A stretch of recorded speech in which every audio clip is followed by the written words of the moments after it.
তেজপাতা দিয়ে দিলাম,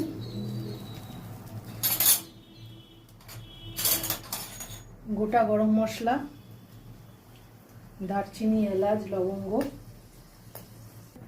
কাজু দিয়ে দিলাম,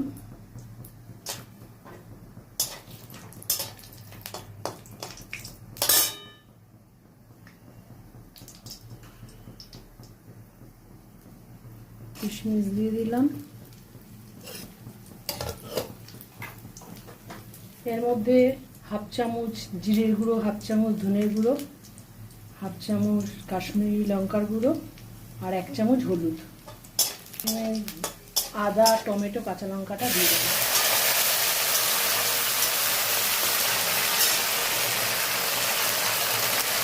মশলাগুলো দিয়ে দেবো।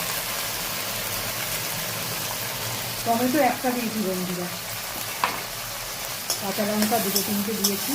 তোমরা যে যেরকম ঝাল খাও সেরকমভাবে দিতে পারো। শুকনো লঙ্কা, তেজপাতা, গোটা গরম মশলা, ফোড়ন দিয়ে ভেজে তেলে আর আলু ভেজে রেখেছি।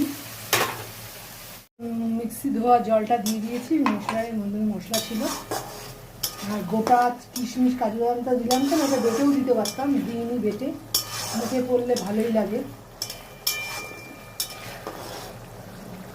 তোমরা যদি পারো বেটেও দিতে পারো, আমি গোটাই দিয়ে দিলাম। দেখো মশলাটা ফুটছে আর সাইড দিয়ে তেল কিন্তু ছেড়ে গেছে। তেল ছেড়ে গেছে, দেখো সাইড দিয়ে তেল ছাড়ছে। এবার এই আলুর দমটা দিয়ে দেবো। আলু দিলে আলুর দম ভুল টুলটি হলে নিজের মতন করে করে নিও, যদি ভুল টুলটি কোনো কথা বেরিয়ে যায় মুখ থেকে।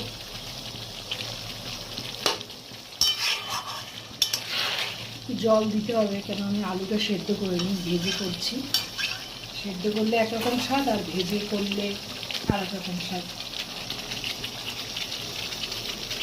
দেখো তেল কিন্তু ছেড়ে গেছে বন্ধুরা,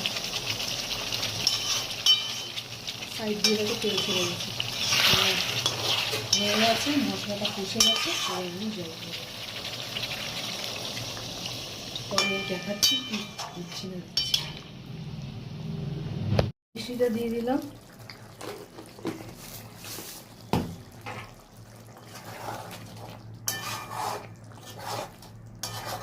কাজুগুলো দেখো গোটা গোটাই রয়েছে।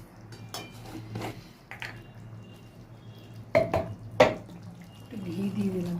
গরম মশলা যেহেতু গোটা গরম মশলা দিয়েছি, যে না গরম মশলার গুঁড়োটা ব্যবহার করলাম না। তৈরি হয়ে গেল আমার কিশমিশ, কাজু বাদাম দিয়ে নিরামিষ আলুর দমটা। কেমন লাগলো কমেন্ট করে জানিও। কালারটা দেখো। ভালো থেকো, পাশে থেকো, টাটা।